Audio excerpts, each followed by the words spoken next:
Oke, pada pembahasan yang pertama ini yang pertama saya akan sedikit menjelaskan tentang database yang kita buat, ya, operasi-operasinya, terutama operasi-operasi yang ada di tabel. Oke. Nah, sekali lagi tabel yang kita buat ada 5 tabel, ya. User, jurusan, prodi, tahun angkatan, dan tabel mahasiswa. Nah, ini adalah struktur tabel yang ada di dalam database DB Siakat underscore 13070001. Ya, ini struktur tabelnya. Ada 5 tabel. Nah, untuk melihat isi dari masing-masing tabel ini, ya, untuk melihat tabel jurusan itu tinggal klik saja nama tabelnya. Nah, kemudian otomatis akan masuk ke tabel jurusan dan bagian browse. Nah, jika tampilannya adalah seperti ini, return on empty result, nah ini berarti di tabel jurusan ini belum ada isinya. Nah, untuk cara mengisinya bisa klik menu insert ini, ya.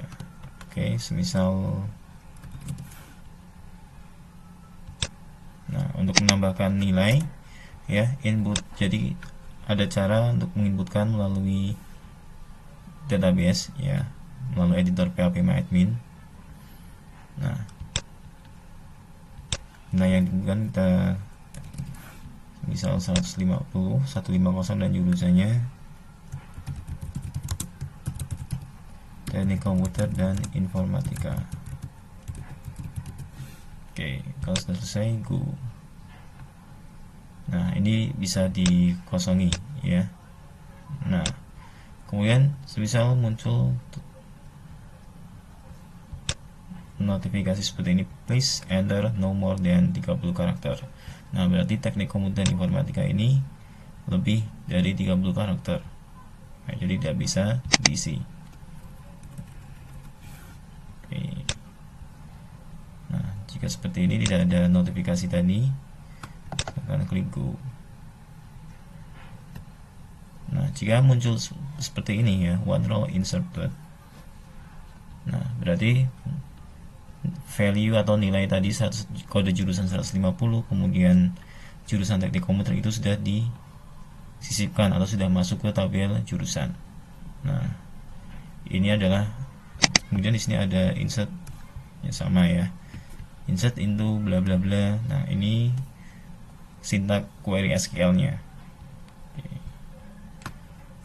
Kita browse, nah muncul di sini. Nah, sekarang kita kembali ke struktur. Nah, bedanya browse dan struktur sudah bisa dilihat, ya. Untuk struktur berarti di sini melihat struktur tabel jurusan, ya. Strukturnya buat tabel jurusan ini memiliki 2 kolom atau 2 field atau 2 atribut, ya. Secara gampangnya 2 kolom, ya. Nah, ada kadijur dan jurusan. Nah, tadi jurusan di sini tipe datanya varchar panjangnya 30, kemudian kadijur tipe datanya char panjangnya 3. Nah, untuk mengubah tipe data ini, ya, mengubah nama atributnya atau nama kolom, kemudian merubah tipe data dan panjangnya, itu bisa melalui ini, ya, action di sini, change.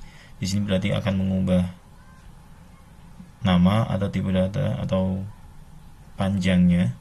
Kalau drop berarti menghapus kolom jurusan ini, ya. Nah, primary berarti membuat kolom jurusan ini menjadi primary key. Nah, untuk pembahasan saat ini cukup sampai change, drop, dan primary. Nah, untuk merubah jurusan ini bisa langsung saja klik change. Nah, kita ganti 45, save, ya. Kalau mau merubah tipe data di sini, ya. Kalau mau mengganti namanya di sini, oke. Untuk yang lainnya silahkan dibuat default saja. Oke. Nah, Setiap kali ada operasi atau perubahan, ya, itu pasti akan ada sintak program SQL-nya, ya, PHP MyAdmin ini. Nah, alter tabel DB jurusan, change jurusan varchar 45. Nah, ini sintak untuk merubah tadi dari jurusan dengan tipe varchar 30 menjadi 45. Ini sintaknya seperti ini. Cuma karena kita menggunakan PHP MyAdmin, ya, atau editor secara visual, kita tidak perlu susah payah, ya, atau susah-susah menuliskan sintaknya. Oke. Nah, kemudian kita ke tabel mahasiswa. Di sini sama, masih kosong datanya. Nah, kemudian saya contohkan untuk menambahkan sebuah kolom atau menyisipkan kolom. Nah, semisal setelah tanggal lahir ini kita tambahkan kolom atau atribut dengan nama atributnya atau nama kolomnya adalah umur. Nah, caranya di sini, di bawah sini, ya. Nah, add, nah, satu ini berarti ketambahan satu kolom. Nah, after, nah, berarti akan ditempatkan setelah apa? At beginning of table berarti di awal kolom, ya. Nah, karena tadi mau kita sisipkan setelah tanggal lahir, berarti pilih after tanggal lahir. Nah, kemudian pilih to. Di sini umur, ya, karena umur kita buat tipe data integer saja. Untuk tipe data numerik sebenarnya ini bisa panjang value-nya bisa dikosongi, ya, untuk semua tipe data numerik. Oke. Nah, misal float.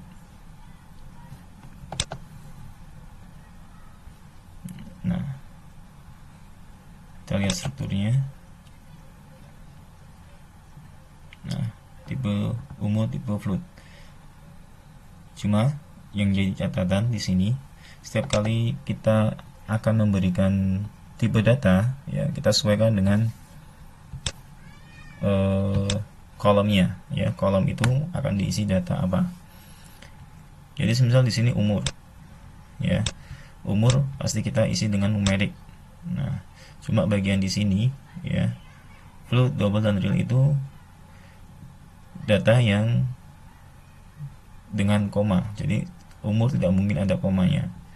Kita bisa menggunakan yang ada di sini, ya, tiny int, small int, medium int, dan big int.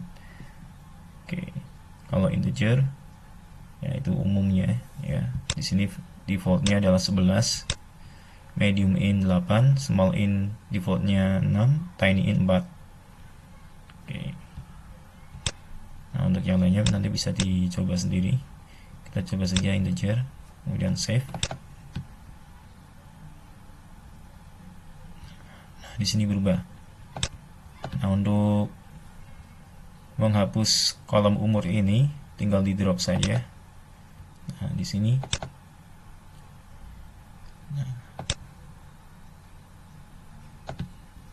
Nah, pada tabel mahasiswa ini kita tambahkan satu kolom setelah nama ibu, ya, satu saja. Kita tambahkan foto, kolom dengan nama foto, atau atribut dengan nama foto. Tipe datanya kita buat medium blob, ya. Blob ini adalah tipe data pada MySQL yang digunakan untuk menyimpan data berupa foto atau gambar.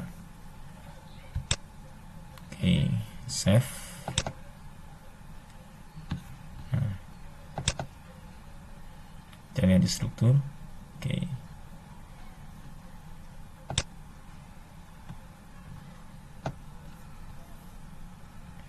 Nah, kemudian di sini saya akan sedikit membahas tentang char, varchar, enum, dan det, ya. Nah, char adalah tipe data yang kita gunakan untuk menyimpan sebuah data yang sifatnya pasti, ya. Jadi name, ya, seperti data name itu panjang datanya itu pasti 9, ya. Misal 13, 230, 0109 itu panjang datanya pasti 9 ya. Jadi untuk kolom atau atribut yang isi datanya itu pasti ya, panjangnya itu pasti, silakan menggunakan char. Nah, tapi untuk kolom atau atribut atau field yang isi datanya itu panjangnya tidak pasti ya, bisa menggunakan varchar. Nah, seperti itu ya perbedaan antara char dan varchar. Cuma biasanya untuk data dalam pemrosesannya yang lebih cepat kita menggunakan char. Cuma sekali lagi sesuai dengan fungsinya ya. Char itu digunakan untuk kolom atau atribut yang isi datanya pasti, panjang datanya pasti. Kalau varchar untuk kolom yang isi data atau panjang datanya tidak pasti ya, karena nama mahasiswa itu panjang datanya tidak pasti. Nah, kemudian untuk enum ya, enum kita gunakan untuk sebuah data yang isinya itu pasti. Jadi seperti di sini kolom JK atau jenis kelamin ya. Yang namanya jenis kelamin itu pasti kalau tidak laki-laki perempuan. Nah, itu kita bisa menggunakan enum ya. Atau golongan darah, contoh yang lain, golongan darah itu pasti A, B, AB, dan O. Nah, maka kita menggunakan tipe data enum. Oke. Nah, kemudian untuk tanggal lahir kita menggunakan tipe data date ya. Secara otomatis ya, kalau tanggal lahir kita pasti menggunakan date. Ini juga nanti kaitannya untuk pengolahan data. Nah, itu. Kalau tadi TinyInt di sini ini masih satu grup dengan numerik ya, TinyInt, small int, medium int, integer, sama big int. Nah, TinyInt itu defaultnya 4. Nanti untuk small, medium, integer silahkan dicek sendiri defaultnya.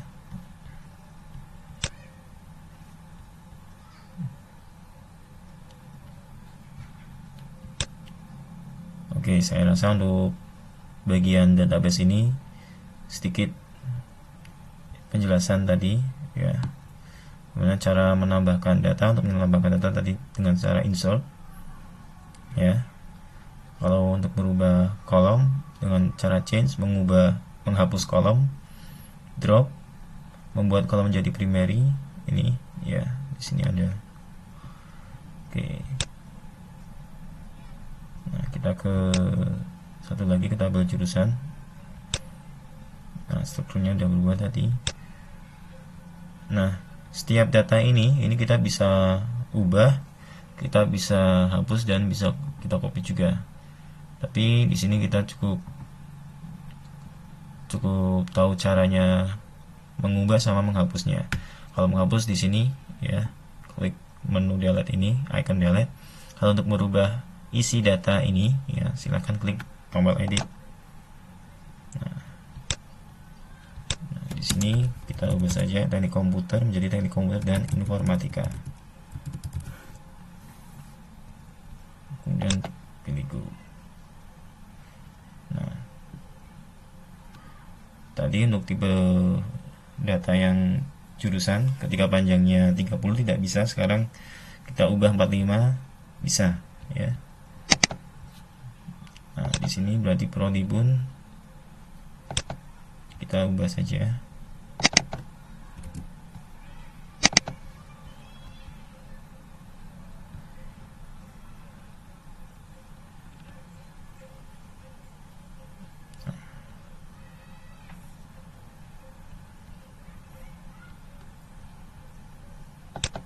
Oke, kemudian cara mengekspor import database. Jadi sewaktu-waktu kita akan menggunakan database ini ya di komputer lain,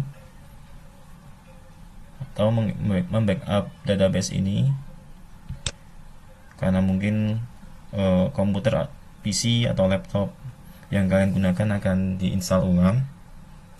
Cara membackup database-nya tinggal ekspor di sini ya. Sekali lagi, klik dulu database-nya, bukan klik tabelnya, tapi klik database-nya. Nah, kemudian pilih ekspor.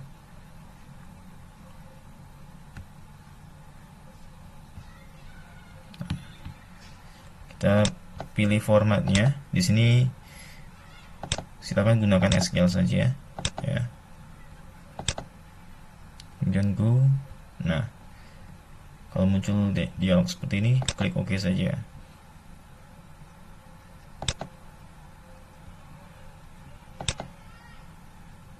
Nah, ini adalah file database yang kita buat ya. Nah, tipenya SQL, kemudian ini size-nya 3 KB karena datanya masih sangat sedikit ya. Jadi cuma satu data saja. Nah, kemudian untuk menghapus database ini tinggal kita masuk ke server, kemudian database-nya. Nah, kemudian klik DB Siakat, database yang akan kita hapus. Nah, bagian bawah drop confirm apakah akan menghapus database. Oke. Nah, database sudah dihapus ya. Kemudian cara merestore atau mengimpor database tadi, jadi semisal laptop atau PC kalian diinstal ulang dan mau menggunakan database yang sudah kita buat, yang sudah kalian buat, yang pertama tetap kalian harus membuat nama database-nya dulu, kemudian create ya. Cuma di sini kalian tidak perlu membuat tabelnya lagi ya, tinggal impor saja. Kemudian pilih browse. Nah, kemudian pilih file tadi. Oke, di sini. Nah, kalau sudah, go.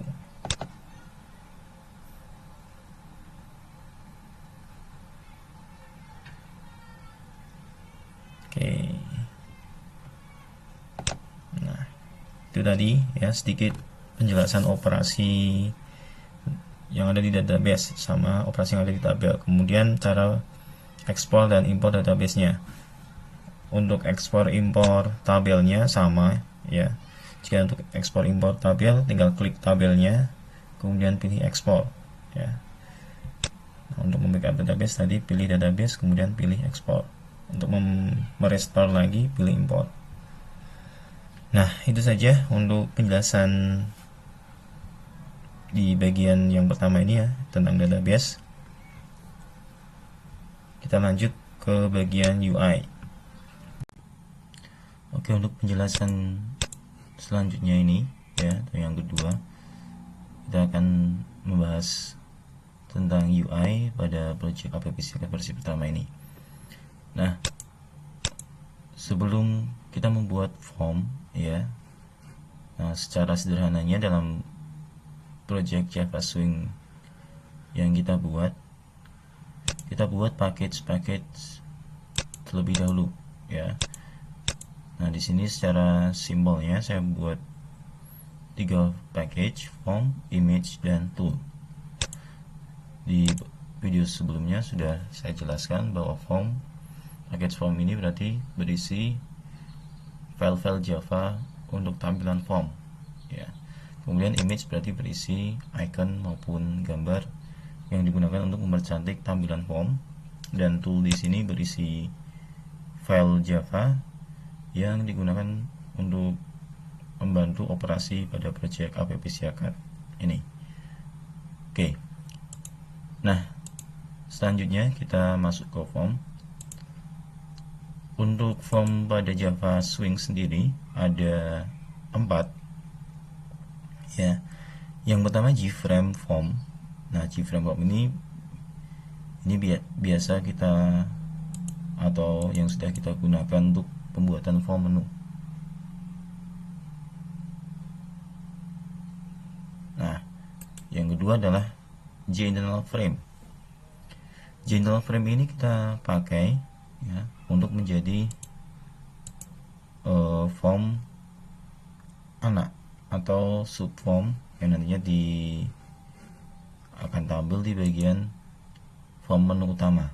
Nah, internal frame seperti namanya berarti internal, berarti di dalam form. Nah, itu ini internal frame. Kemudian yang ketiga ada form JDialog ya. JDialog JDialog form ini berarti nanti formnya berbentuk dialog.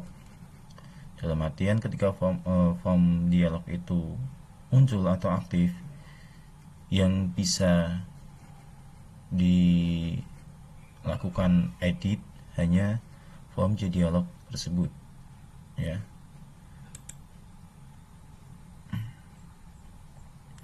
Kemudian yang keempat adalah gpanel, ya. Sama dengan ginternal frame, ya, gpanel hanya berfungsi atau hanya bisa dijalankan berada di dalam frame, ya. Nah, mungkin di sini saya buat satu-satu saja biar lebih jelas perbedaannya masing-masing.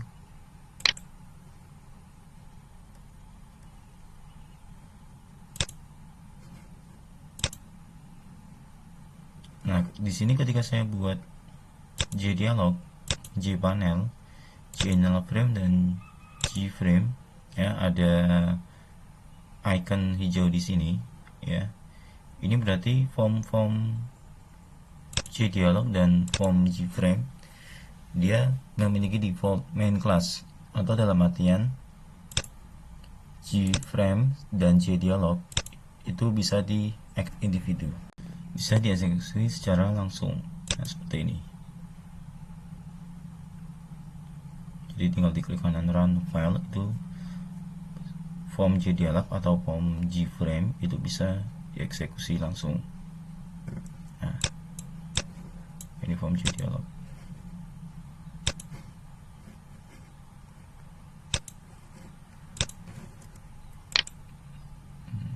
Ini form JFrame.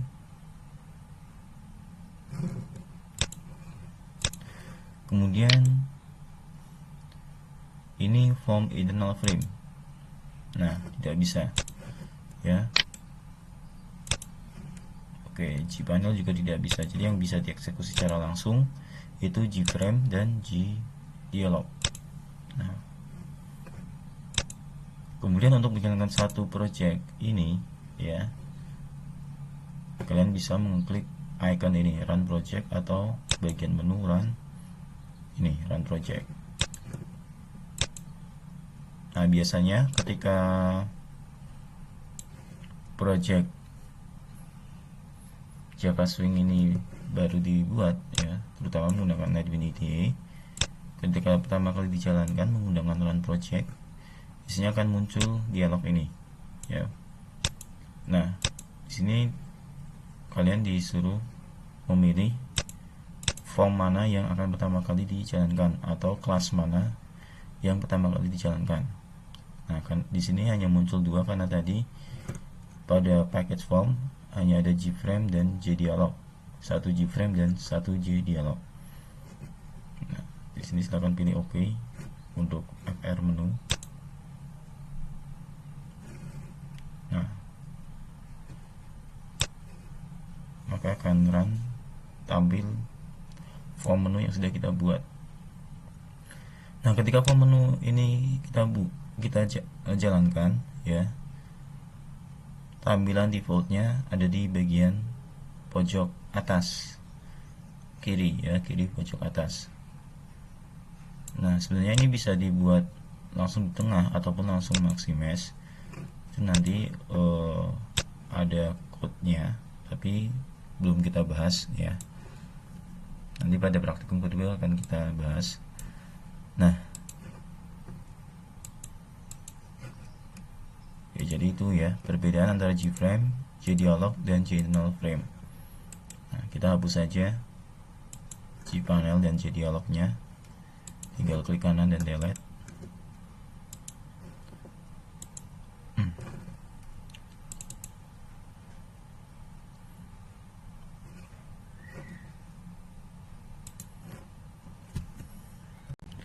Oke, selanjutnya sedikit penjelasan tentang komponen-komponen yang digunakan untuk membuat tampilan pada form, ya. Nah, pada Java Swing, komponen-komponen untuk membuat tampilan pada form yaitu dinamakan palette. Ini biasanya di bagian sini. ada beberapa palet ya, kelompok palet di sini. Cuma kita hanya akan menggunakan palet swing container, control, menus, dan Windows ya dalam pembuatan project app Siakat versi pertama ini. Nah, kemudian untuk bagian-bagiannya sendiri ada swing container ya. Di sini ada komponen panel sampai layer pane.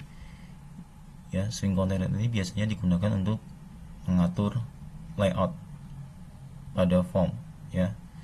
Jadi seperti ini. Nah, ini di sini ada JDX Top Pane. Ini nanti untuk pengaturan layout, pengaturan tata letak komponen-komponen yang lain. Nah, ini ada JTPN ya, di dalamnya ada JPanel. Di dalam JPanel ini ada komponen-komponen input ya. Nah, kemudian setelah swing container, di sini ada swing control. Nah, swing control sendiri biasanya merupakan komponen yang berisi inputan form ya. Jadi swing control ini berisi komponen-komponen yang berfungsi untuk inputan. Jadi misalnya glabel ya, ini glabel, kemudian text field, kemudian button ya, ada radio button, ada checkbox dan lain sebagainya. Intinya di sini di swing control ini berfungsi untuk membuat tampilan input ya. Nah, kemudian ada swing menus ya, sesuai dengan namanya, komponen ini digunakan untuk membuat menu. Nah, seperti yang sudah kita praktikkan di sini.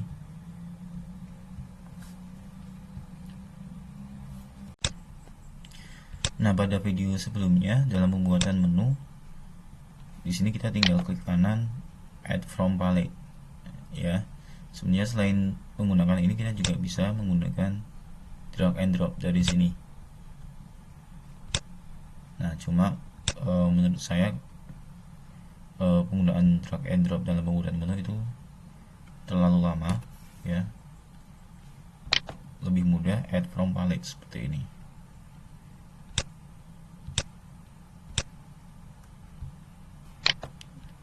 Nah, di sini ada beberapa sebenarnya, ada menu item, checkbox, radio button.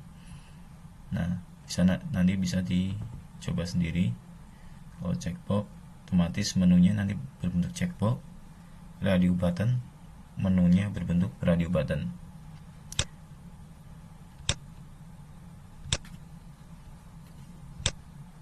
Oke. Nah, inti dari praktikum yang pertama ini bagian UI ya. Ininya di sini kalian bisa tahu ya, ketika ada sebuah form program ya, kalian tahu bagaimana cara membuatnya. Dari tampilan seperti ini kalian tahu, oh di sini berarti ada G menunya, ada menunya ya. Kemudian tampilan seperti ini ya, di bawah ini, oh ini bisa menggunakan JPanel ya. Kemudian tampilan ini ya, kotak, kemudian di sini ada header yang model seperti ini, oh di sini berarti pakai pen. Nah, ini pasti pakai button, ini pasti pakai text field ya, ini label. Nah, itu intinya pada praktikum pertama ini. Kalian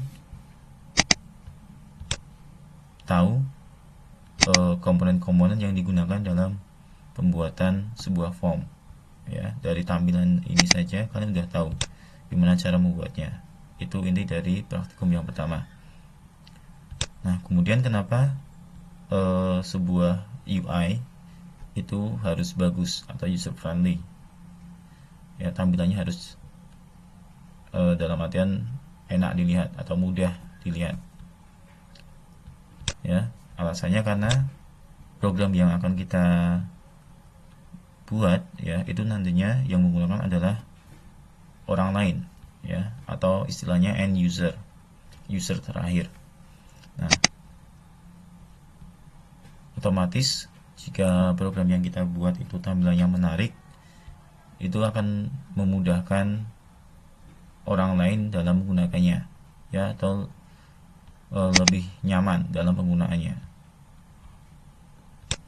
Nah, contoh saja tampilan form jurusan ini misal kalian buat ya,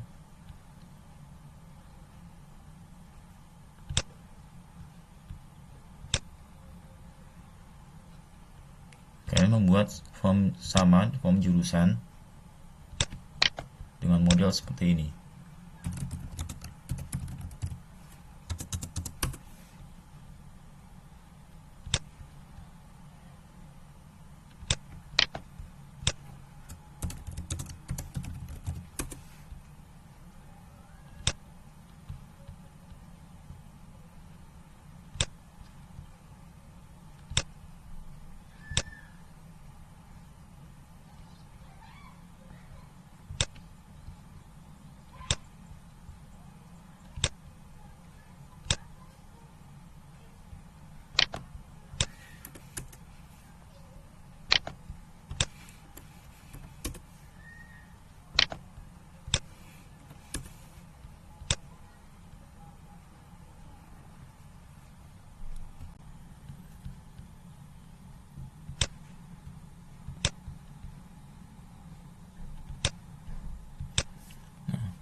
Oke, misal kalian buat sebuah tampilan form jurusan seperti ini.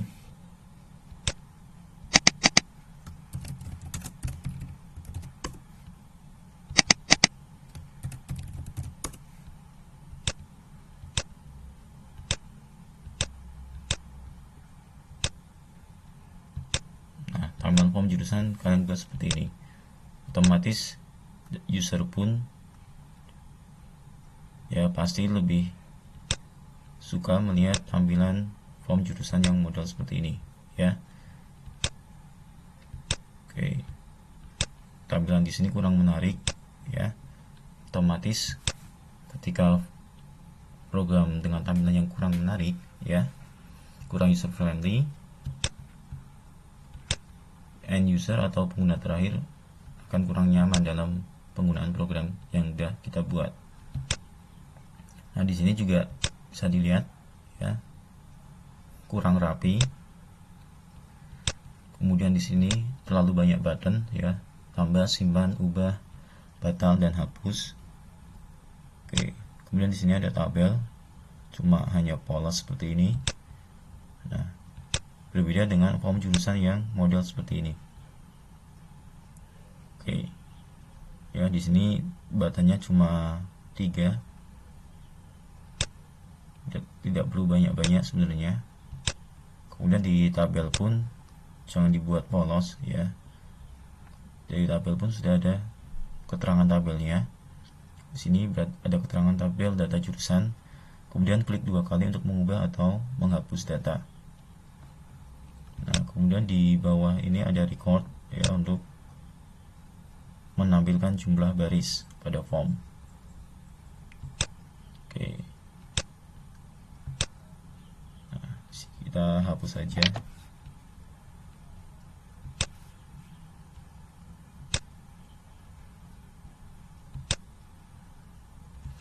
Oke, itu penjelasan untuk praktikum yang pertama. Intinya pada praktikum yang pertama ini kalian sudah bisa membuat database ya, dalam bentuk standar ya, simple database. Kemudian kalian sudah bisa membuat form untuk project app Siakat versi pertama ini. Nah, kemudian selain membuat form tersebut, diharapkan di sini kalian juga bisa tahu ya, ketika ada sebuah contoh form, kalian tahu bagaimana cara mendesain